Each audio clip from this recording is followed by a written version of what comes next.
Faculty of Computer Studies, Media, Communication and Design, Engineering, and Humanities and Social Sciences.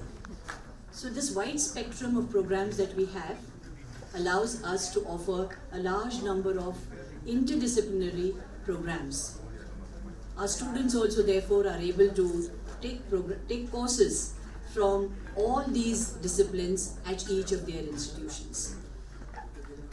I think before I go any further, I must tell you that this beautiful campus that we are in was constructed, was ready for use by the year 2005, and over the years we have made this more and more beautiful. What distinguishes this university from other universities that you may have visited in India is really our focus on what we teach and how we teach. When I speak about what we teach, I think our emphasis has always been on creating a curriculum, which is the focus of your conference as well, creating a curriculum that makes the students ready for the workplace, making sure that they have all the right skill sets that are required for them to succeed in life. On the boards of studies of all the faculties, we have people from the industry, we have academicians from across the country, and they help us to craft the curriculum in a manner in which our students get an edge.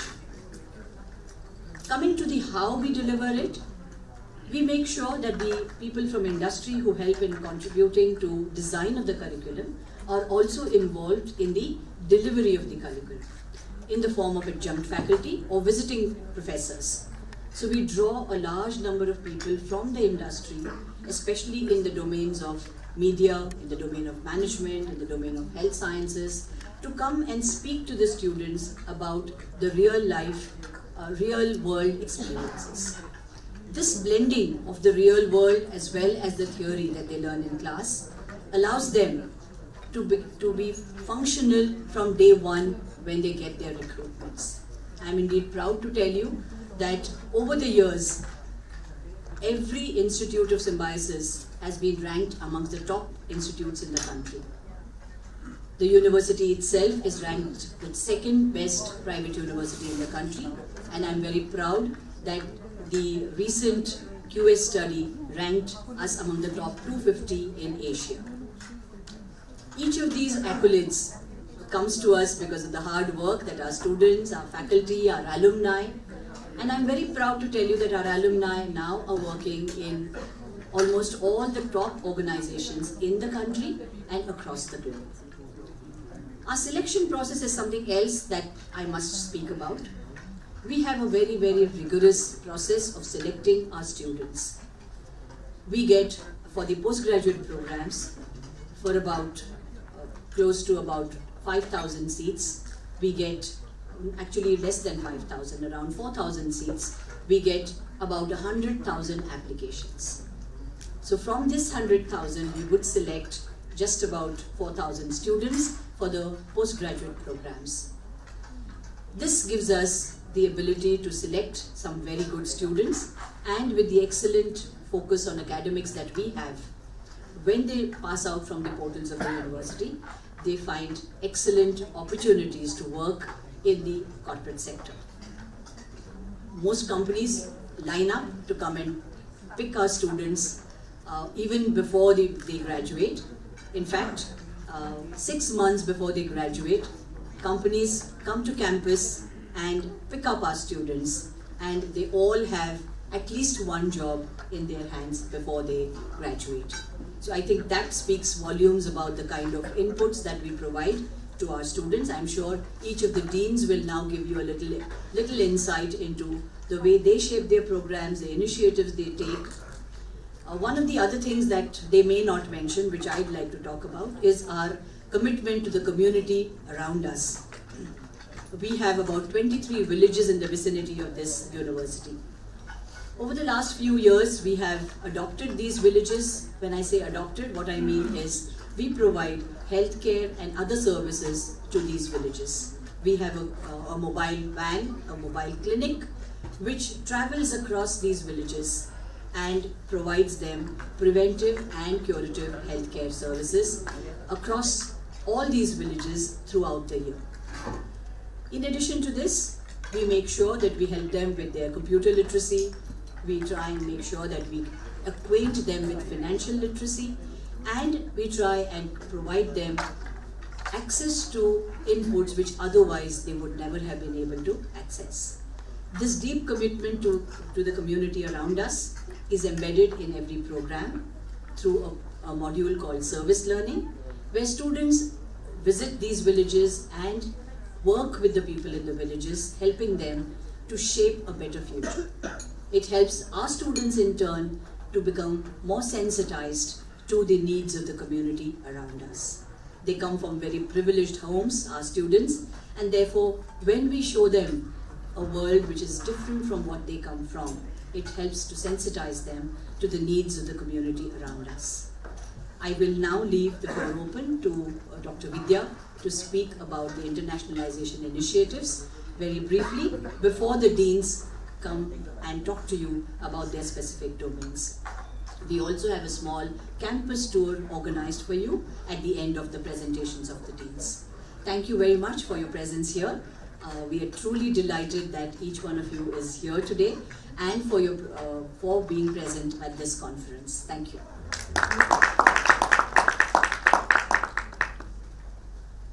Thank you, ma'am. A doctor by profession, but educationist at heart, dynamic and vibrant, contributing in various capacities, the one who breathes internationalization, excellence and benevolence. Honorable Pro-Chancellor Dr. Vidya Erodikar is the source of our inspiration. May I request ma'am to share her thoughts with us.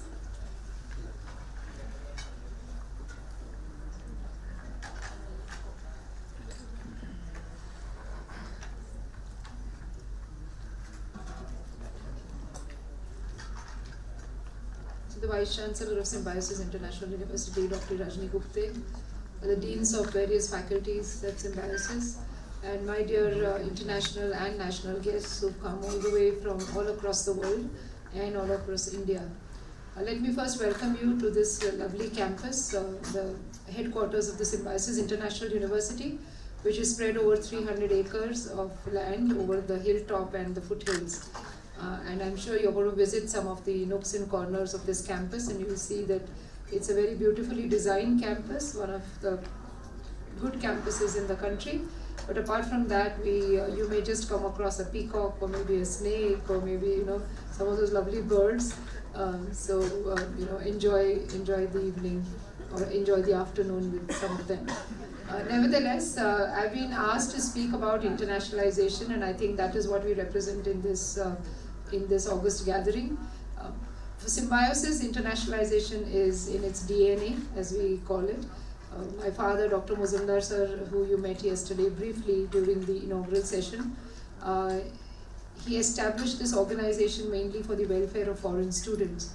And when students came to the city of Pune, some of them didn't know how to speak English, some of them felt homesick, some of them felt ill, some of them didn't have accommodation, and my father and mother would be there with open arms to welcome them, even invite them to stay at our home. So as a child, me and my younger sister have grown up with students from Africa, from various places in Africa, including places, small countries like Chad and Ivory Coast and Eritrea, to even students from America and Europe and Southeast Asia. So the beginning of Symbiosis was very humble. It began at our home, where international students were welcomed. They were taken care of, and both my parents did a lot, to nurture them and make them feel at home in this city and in this country.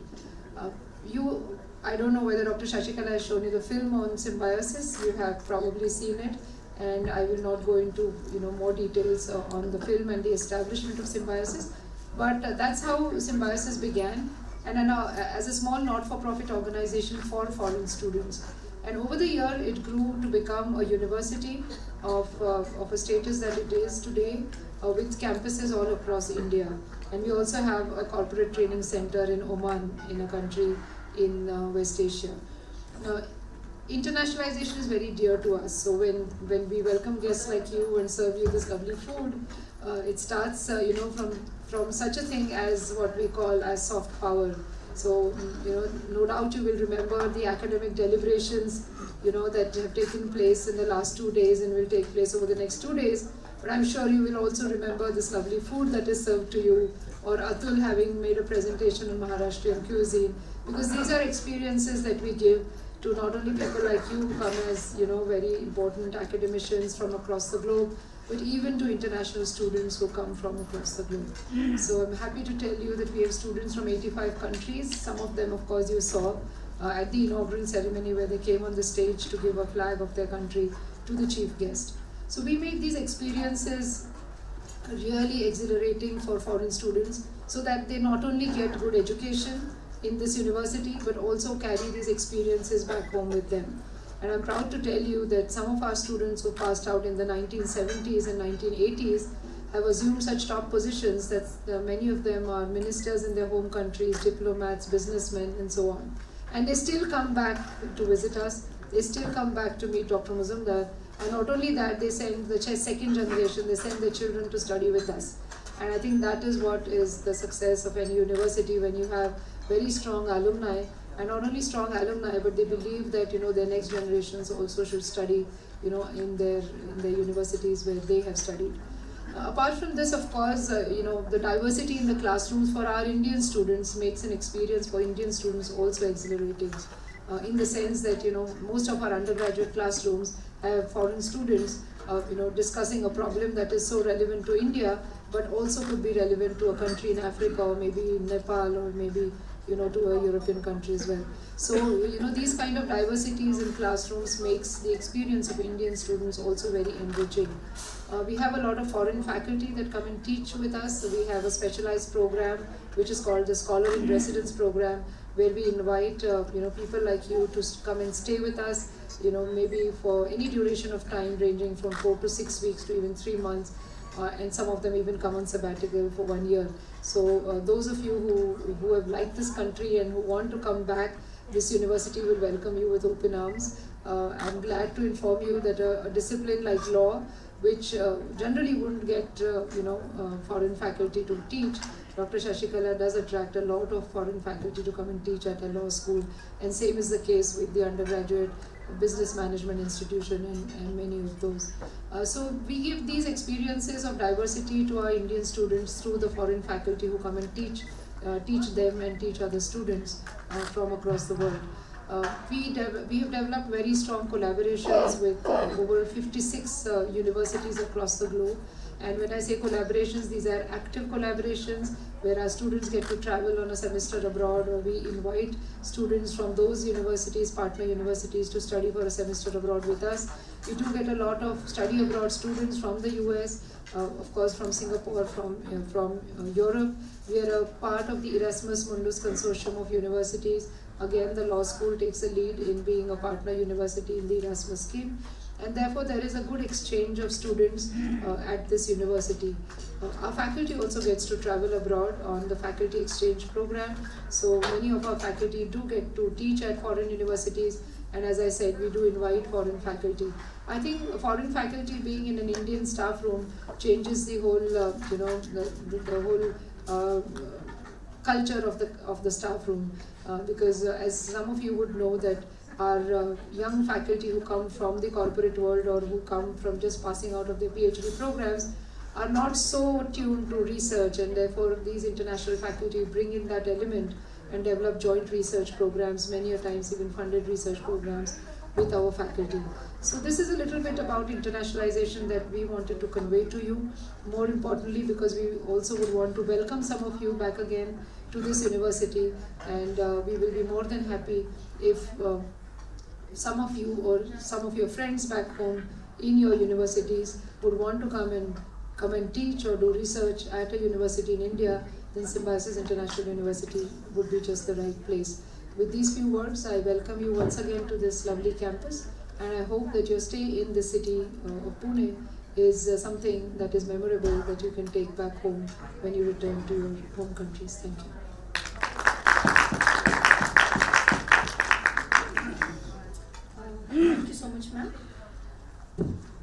call upon the Dean of Faculty of Health and Biological Sciences, Dr. Rajiv Erodik.